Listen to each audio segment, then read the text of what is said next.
Welcome to My Therapist Is Out, an open space therapy collective podcast. We are your hub for queer and trans mental health care. Each episode, we talk with one of our open space therapists or LGBTQ community member about mental health and building community. I am your host, Renae Johnson, they, them. Founder of Open Space Therapy Collective, I'm a licensed therapist and an art therapist. I specialize in working with queer artists who are exploring their gender identity and recovering from complex trauma. This week, we are talking with Terra Friedman, she, her. Terra is an associate therapist with Open Space Therapy Collective. Terra specializes in working with high-achieving women who experience anxiety and also works with couples and partners who are currently in or exploring non-monogamous relationships. As we dive into today's topic, please keep in mind that this is a mental health podcast and we will talk about sensitive issues. If you would like to be informed of any trigger warnings, please read the podcast description. All right, welcome to My Therapist Is Out, an Open Space Therapy Collective podcast. And we have our therapist with us today, Terra Friedman. Hello. Hello. Good to see you. And we're going to talk about feeling your feelings, which is really important. This episode's going to come out in about a month, right in the thick of all of the holiday chaos where the sparkly fun part of it has come off and we still have like another 3 weeks to go. A very important time to be able to feel some feelings and know how to do that, and also how to take a break from all feeling your feelings all the time. Yeah, which is so important. Yeah. And we will get into that. How are you feeling about going into this? Because this is, we can be like, feel your feelings, but it's a pretty heavy topic. I think it's a really important topic, and I see a lot of chatter about it and a lot of people encouraging each other to feel their feelings and saying it's okay to feel your feelings. I don't see as much of a discussion around what that actually looks like and why. Like, what's the point of that? Why would you want to do that? For some people, they believe it's easier not to.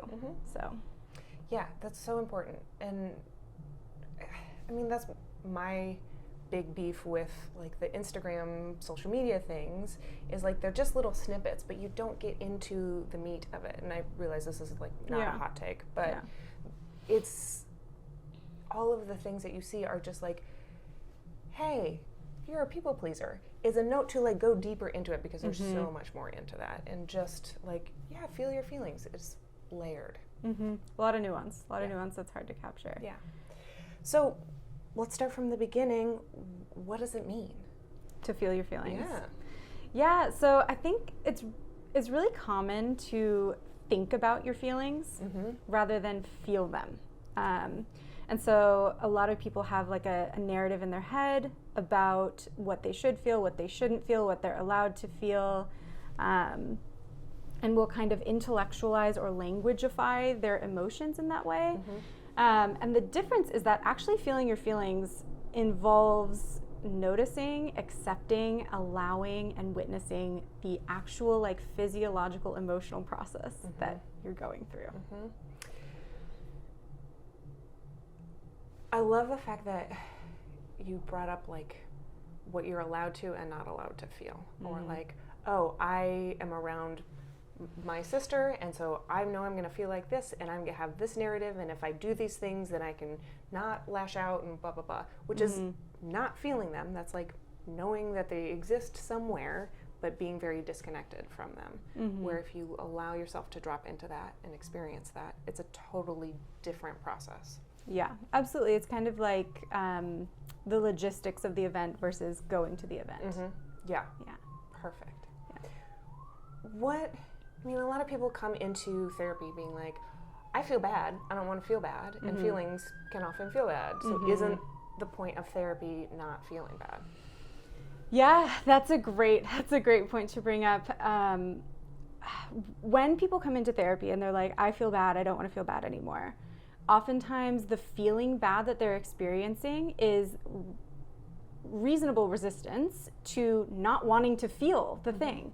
So a lot of people have the impression that they are feeling and processing and it feels bad, when in reality they're often engaged in this like push-pull tug-of-war with their feelings, which is not the same as feeling them.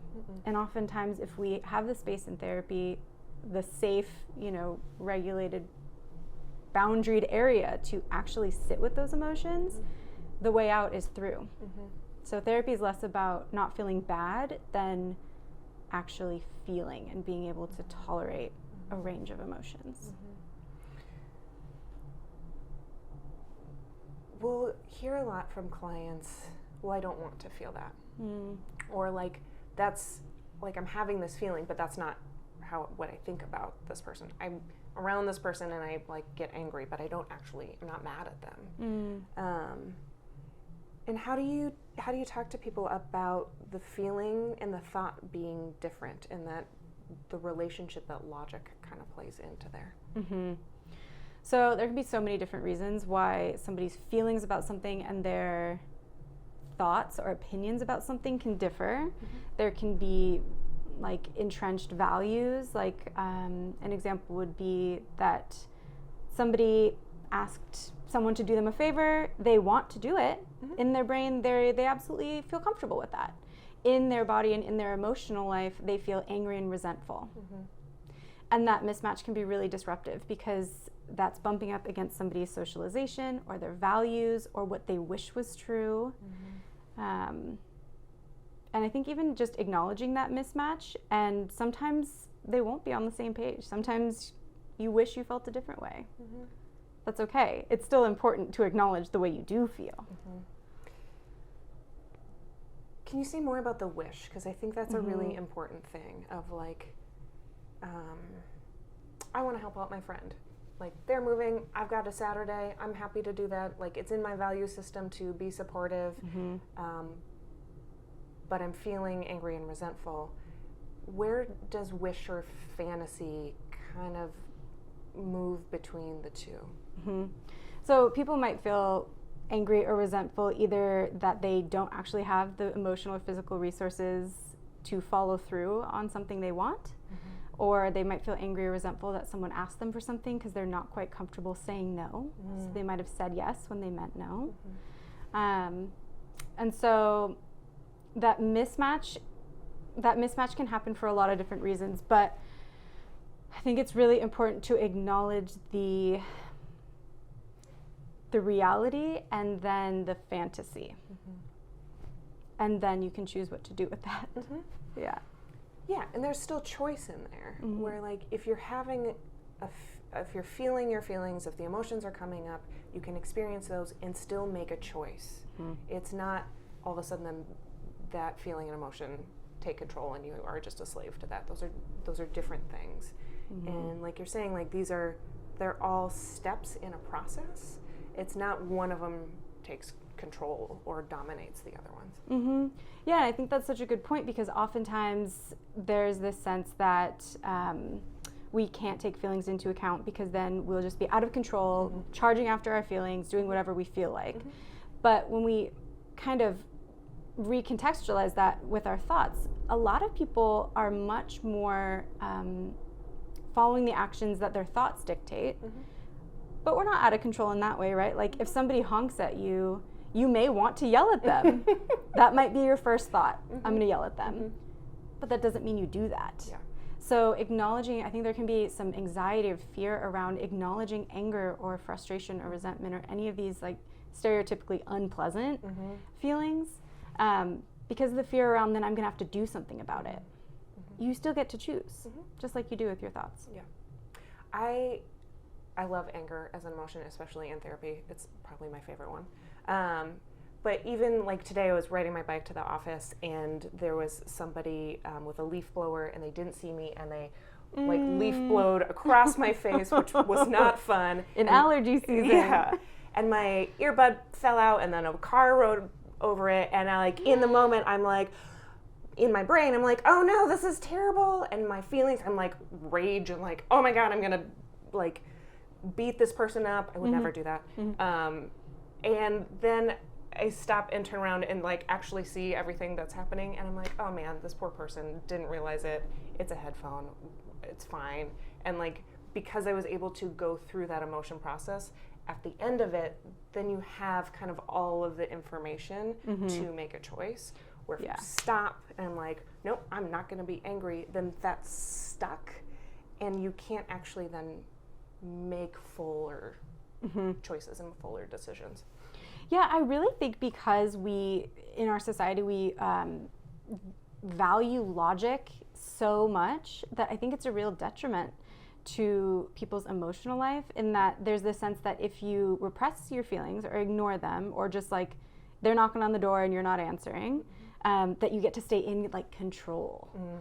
When in reality, when you're talking about like if you just push that away, it'll get stuck. Those things get stuck and stuck and stuck and become kind of like the GPS that's guiding you, that you don't even know you're running. Didn't even realize it was on. So kind of counterintuitively, I think we can find a lot more agency and a lot more confidence and clarity when we do feel the emotions, even if they're very uncomfortable. And that's where therapy can come in handy, because some people don't have experience feeling those big unpleasant feelings by themselves.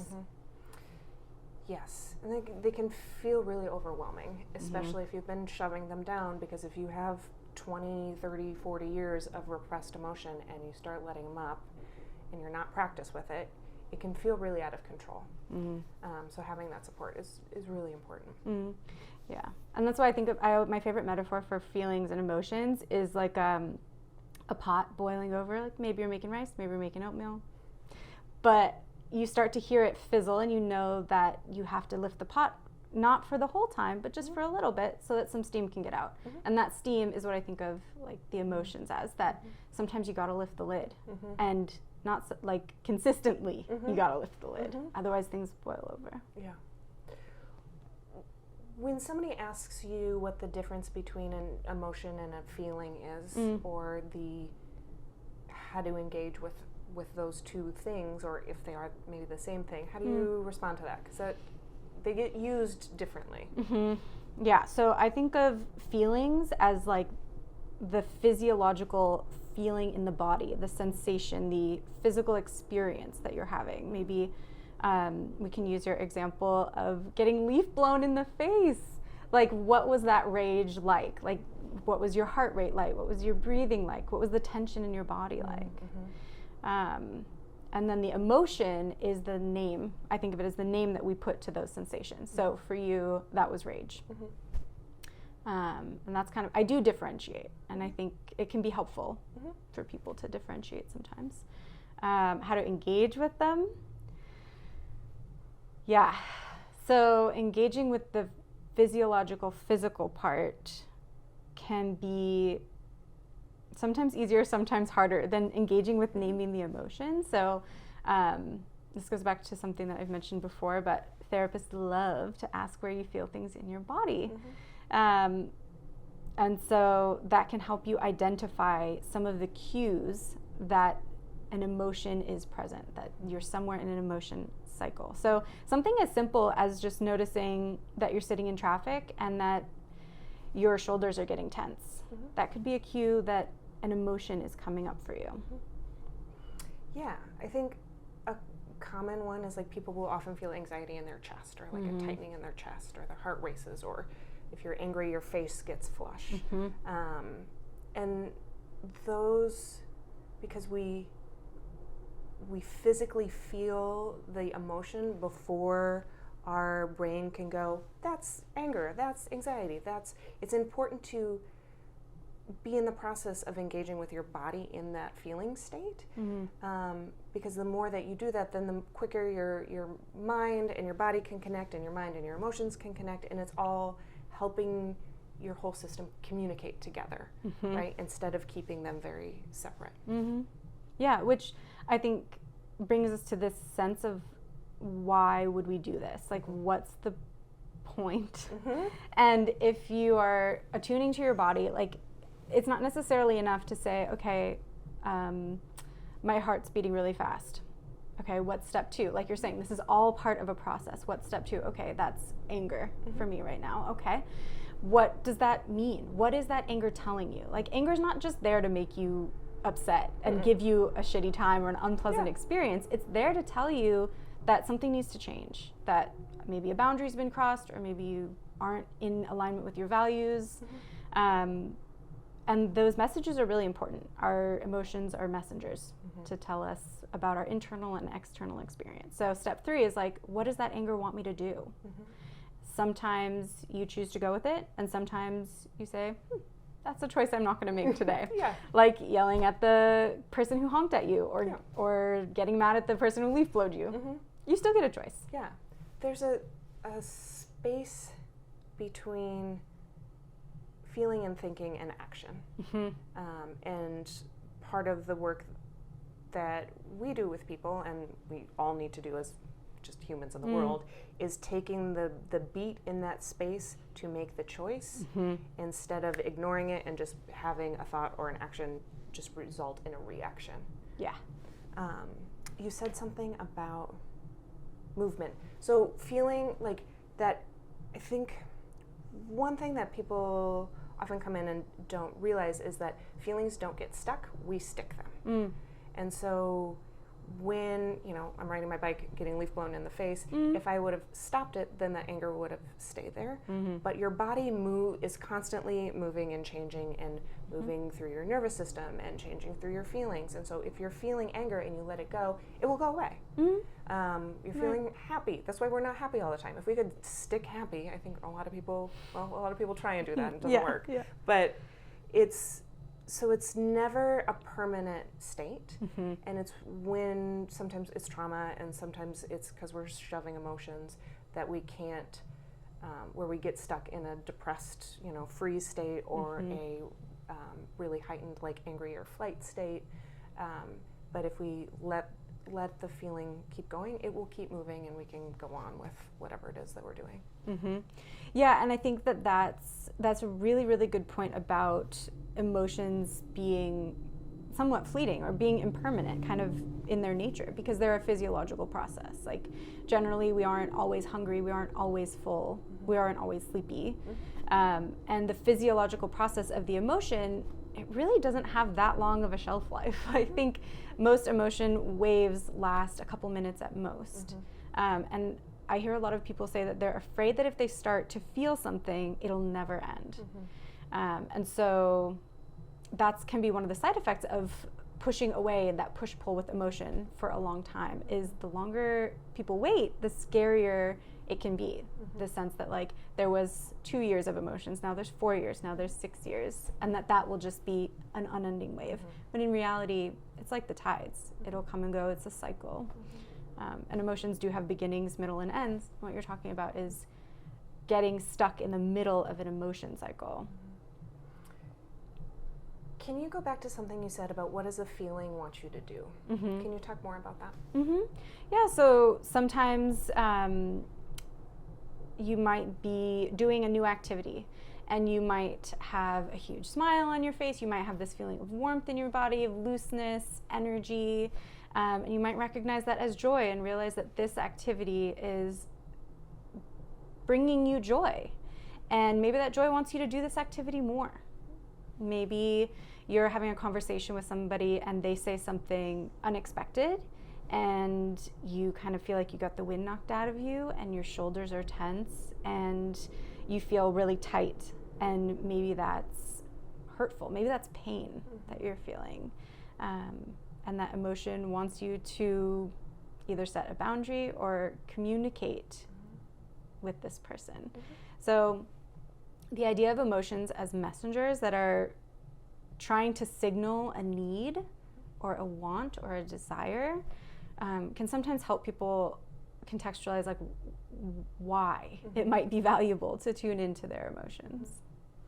In the case where, let's say, a boundary's been crossed and the feeling wants you to set a boundary, but for whatever reason, the dynamic, the situation, it's not safe at that point to set that boundary or communicate it in the way that your feeling state wants you to do. What are other options to honor the emotion and the feeling without just following the action that is desired or coming from that feeling space? Yeah, I think the great thing is that this is where you get to get creative, because setting a boundary can look like just outright saying to the person, I don't like that, don't say that to me, or I'll leave. It can look like making a decision about how often you'll see that person, or what things you'll share with them, or how long you're going to stay at this particular event that you're at. It might look like, I think about this with intuitive eating, and if this isn't an appropriate tangent, we can deal with it later, but sometimes with intuitive eating, you have to plan ahead. You don't know when you're going to be able to eat next, so you bring snacks. So there's some of that aspect to me too with emotions. Like, we can't always give the emotion exactly what it needs. Maybe what you're able to offer that need for a boundary in the moment, maybe what you can offer is 3 deep breaths that nobody can really tell you're taking, or maybe a grounding exercise of looking around and finding 3 pink things to refocus yourself. Yeah, because it's not always, there's not just one answer for a desire, like a feeling want. Like, your system will work with you, and it will say, like, I want you to set this boundary and tell this person to fuck off, but the other part of you, like, well, that's not safe, and I want to be safe. And the other part's like, well, we need to get the hell out of here. Well, we can't do that because we're in the middle of a plane ride and you can't jump out of a plane. So there's like multiple layers to this, and all of those things, when you're allowing yourselves to compromise and allowing yourselves to feel these things, will come to an agreement and be like, okay, 3 deep breaths, and then we are getting off this plane as soon as possible. We can do that. I know I have a couple people who I've worked with over the years for their own circumstances had to keep being in an environment where that was really difficult for them. And something that would help would be planned aftercare. And so one of them was like a really stressful job. They needed to keep the job until they found another one. And so they would plan, like, okay, this is what I'm going to do to prep beforehand. Here are my tools while I'm at work, and then here's what I'm going to take care of myself afterwards to help feel through that emotional cycle when they couldn't, you know, kick their boss in the shins or whatever their feeling state was wanting them to do. So there's also time options in here too. It doesn't have to be in that moment. Let's talk about how this might be different for queer and trans people, because it's not necessarily our world, and the world isn't necessarily built for us, so we tend to feel things or respond to things differently. Yeah, one of the things that I think of for queer and trans people, and people who in general their identity has been marginalized or questioned, is that is such a repetitive kind of external disconnect between someone's experience, their feelings, their emotions, and what's reflected to them, that for these populations it can be deeply entrenched to not feel your feelings and to distance yourself from your emotions, because they are so difficult to tolerate, so painful, and so, you know, habitually denied by the society, external world, family, and all things like that. So this is a really delicate process. We talk about kind of moving at a sustainable pace in therapy and not doing too much too fast, not going a million miles an hour. And this can be one of the reasons, because emotions, like you were mentioning earlier about being triggered into a trauma response, emotions can trigger that. Bringing up a big emotion can be too much all at once. And I think of it as like taking sips of our emotions rather than, like, you know, the post-football game, like Gatorade dump. Yeah, and especially when your feelings and experience has been denied so habitually, your own internal disconnect happens, and there's just, there can be this sense of there's a part of you inside screaming that the other part of you can't hear. And if you, you know, take that lid off and just leave it off without teaching the two parts how to connect, it can get really messy. And that overwhelm and that, like, panicky feeling and that, oh, I don't want to do this again, is going to come. We don't want to do that. We don't want to do that. No. What's a way to practice for people on their own if they're like, you know, this kind of relates, I don't know, I think about my feelings, I know my feelings, but am I feeling my feelings? What are some ways that people can kind of practice? One of the ways that I like to practice, even for myself, is to either set an alarm or schedule a time to literally sit still-ish and notice what's going on. What am I feeling? Am I tense or am I relaxed? Am I feeling heavy or light? Am I feeling a lot of movement in my body or am I feeling stillness? And kind of wait to hear it. Using that as a tool, as you can kind of build it up. It's sort of like a muscle. So doing that a couple of times a week and increasing it as you feel comfortable, maybe up to a couple times a day. That can be really helpful for people. I also think it's a great idea to start with a container if this is something that is really new for people. Setting a timer, maybe like a 1-minute timer. And that might seem like a really small amount of time, but if you are able to check in for 30 seconds, 1 minute, and then, like you said, like put the lid back on, that teaches your body that's a safe experience, that it's not going to be a million miles an hour intolerable. Yeah, I think, being in LA and the traffic is what it is, it's also helpful to have like external cues to do that. Like if you can only do a couple breaths at a time, all right, do it when you get in the car, do it when you're stuck at a red light, do it when you pull into your parking spot, do it when you sit down at your desk. Like having those external triggers, an alarm, are going to help because you're not going to intuitively remember to do something you've never really done before. And so, but that will help you continue to build that muscle and continue to grow that toolbox in a safe way. What do you think the benefit of this is? Like, if somebody's like, I don't know, I'm not doing this, but like, my life's okay. Like, what do you think would be helpful? What have you seen people's growth be like as they've allowed themselves to feel their feelings? Yeah, I've seen people find a lot more freedom, sense of freedom and agency in not being kind of led by these invisible emotions. People, oftentimes when we're repressing or pushing down a certain slice of the emotion wheel, we're also oftentimes pushing down the whole emotion wheel. It's really hard to only deny or repress certain emotions and prioritize others. So a lot of times if people are avoiding or discounting certain emotions, that means they don't have full access to joy. They don't have full access to hope or pleasure, joyfulness. So I've seen a lot of people find courage and bravery to go after the things that they want, whether that be a job or relationship or travel. I've seen a lot of people also find peace and a lot of confidence that they can tolerate these big emotions and that they do have the tools to show up for themselves in that way. Which is huge. Those are Huge. big things. Huge. And, it's always so interesting how we repress emotions because we want the control. But when you feel the feelings and you acknowledge the emotions, you actually get a bunch of agency. And it's so interesting how our society is structured to make you believe the opposite of what's really true.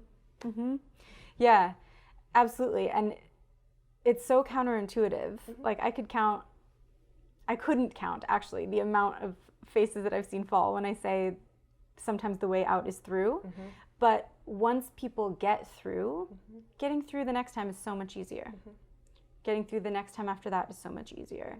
And to be free of the sense that there's something within yourself that you are hiding from or pushing away all the time, like that's a lot of energy. That push-pull tug-of-war, it's a lot of energy. Imagine being able to devote that to your passions or the things that are going to bring you more joy into your life. Yeah.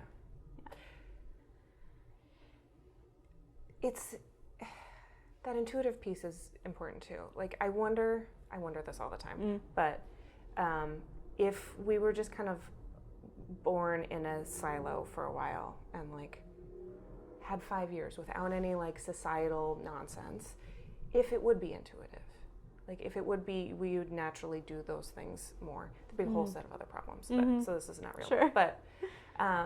But coming from like a very like Midwest Scandinavian stoic background, head down, barrel through is, like a bull on a cornfield, is very much like how I was taught over and over and over and over again. And so it is like that where I can go into that mode and just push through. And it's completely detrimental. It might be fine if like, I don't know, there's a car accident happening and I just need to be paying attention so to avoid huge risk. But in every other situation, it's always a detriment. And I still, after way too many years, still will go into that so fast and have to catch myself and then back up and then restart and do the experience over again, so I know how I'm actually feeling, what I'm actually thinking, what I actually want to do with this, and not just like, let's push through these 4,000 spreadsheets to get to this goal that might happen in 4 years. Like, that's not going to work. I think it's a really good point, because when I see little kids and I see a kid really fall into a deep feeling, they're very sad and they're telling you they're very sad, and there isn't this degree of shame or confusion. They're not confused about what they're feeling. And so I do think that there's a lot to be said for the conditioning to not only hide the expression of the emotion and to have like decorum and to be proper, but even to acknowledge a feeling like anger or frustration to another human being, even to someone's own self, can be very, very scary. So I think there's a lot to be said for the way that we're conditioned out of this intuition. And so therapy can be really helpful in bringing people back into alignment and connectivity with themselves. There's a piece in here where also you, like, I think mentioning triggers can be really helpful, because you can be triggered by something that's happening in front of your face to a different experience, and you're actually having a feeling of that different experience. And if you're shutting down your feelings, you're not going to realize that, and you're going to be like, I am angry about this person that's sitting in front of me, when really they just use the same phrase that's reminding your system of something else. And being able to like feel through that and come out the other side and be like, oh no, this was actually about something that happened 2 years ago, and they just said it in a way that triggered that. So it's also really like, there's so much more that can be happening than just what's right in front of you. Absolutely. And in that moment, I think that's when it's important to think about, like, the instinct might be to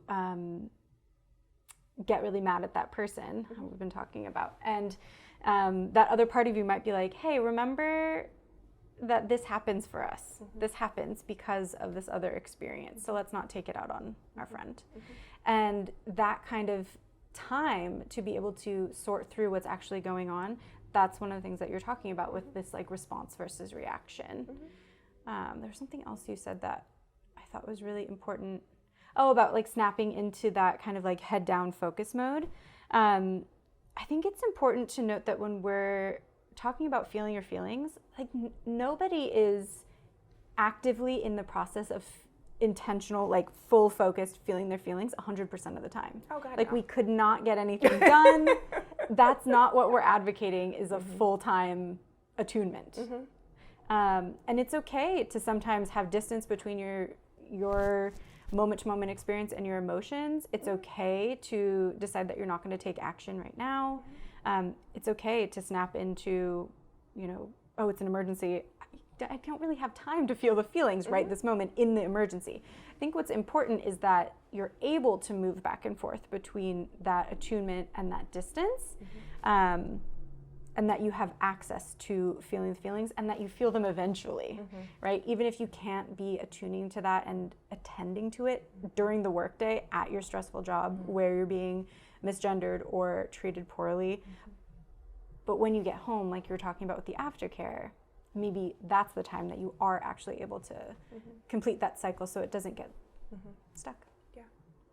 Yeah, and that, like, talking about therapists being like, so where do you feel that in your body? That is why therapists tell you to journal and why they tell you to meditate and go on walks. It's not because journaling is this like all great thing. It's to set that time aside to pay attention to feel those feelings and really get that into your routine. So it is a like touch in and touch out and stays fluid. And then it becomes habitual, right? Like you were talking about that it would be difficult for somebody to remember something new. Absolutely. And that's why I might ask somebody 4 or 5 times, at least in a session, what emotion's coming up right now, or where is that emotion living in your body? What are those tears wanting you to say or do? Because that can get it into a habit. And once it's a habit, then it's much less effort. Yeah. Awesome. This is a lot. It's like, I said this at the front, but I knew going into this, like I would feel very heavy because there's such a expansive range of emotions. And even talking about them can feel really heavy. And so making sure that you're honoring it, but not then making all of your decisions off of that is really important, which is why we're going to go to lunch and do something fun. Yeah, exactly.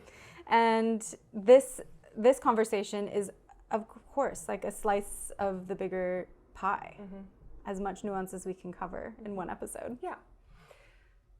Practice. It's lots and lots of practice. And it's going to be very individual for each person because of their own experience and their own makeup. Which is why therapy is great. Obviously, shameless plug for the millionth time. And having community that you can have these conversations with, who can support you, who can reflect back, like, hey, you seemed tense at this thing, like what's going on? And like, feel safe in those conversations. Yeah, absolutely. Cool. To end, since we are all about therapy and community, what's an example in the last couple weeks where you felt really connected to your queer community? So I just found this musical artist, Girly. I don't know if you've heard of it. I don't know. It's so fun. So gay, so fun. Yay! And I was driving on the freeway and we were in bad traffic.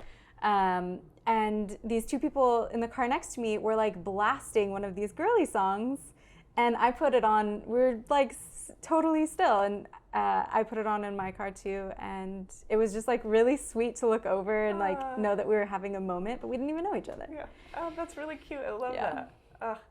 It's amazing how, I don't know, there's so much good like queer music out right now that like it's such a great signaling, like stuck in traffic and you see someone of your community like blasting this thing and being like, yep, I'm even with my people in traffic. Yeah, great. exactly. Cool. Well, thank you for being here and talking about this. Hopefully this is helpful for you all in the thick of December. If you are interested in talking with Terra, we have some in-person and virtual appointments available, which is wonderful. So reach out to us. You can email us at info@openspacetherapycollective.com, and you can find us on TikTok and Instagram at Open Space Therapy Collective or My Therapist Is Out. And I think that's it. Okay. Thanks, y'all. Bye. Bye. Thanks for joining us. If you're in California and looking for a therapist, visit our website at openspacetherapycollective.com and book a free intro call with one of our therapists. If you're enjoying My Therapist Is Out, please rate, review, and follow us on Spotify, Apple Podcasts, and YouTube. My Therapist Is Out is an Open Space Therapy Collective podcast. Our therapists are Renae Johnson, Kristen Crow, Debbie White, Jenny Nigro, and Terra Friedman. Our podcast editing is done by Smash and Grab Studio. We'd love to hear from you about today's topic, so you can email us at info@openspacetherapycollective.com. You can find us on TikTok and Instagram at My Therapist Is Out and Open Space Therapy Collective. Thanks for listening.